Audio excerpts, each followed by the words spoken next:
Baha, could you tell us the background of how you first became an activist, and probably you could tell us some of the challenges that you faced while you were carrying your work? Every Palestinian, in a way, is born an activist because every aspect of your life is controlled by your oppressor, and everything becomes a struggle. So when you take part in the struggle of, like, let's say, drinking water, because the state of Israel deny us access to nearly 87% of our water resources.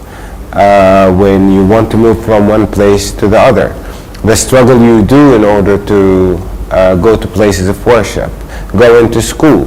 So one of the earliest memories I had is like having to go through clouds of tear gas, in order to go to school, So who goes through those clouds of tear gas? Like people who are activists in a way.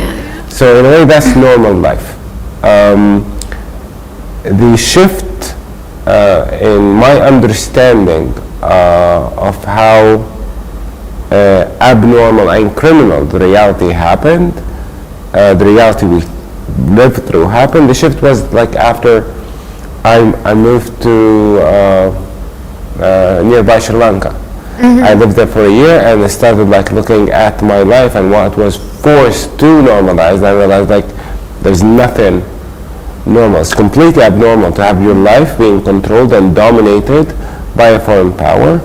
And my activism worked towards three things. One, trying to understand the psychological and mental damage that is caused by oppression.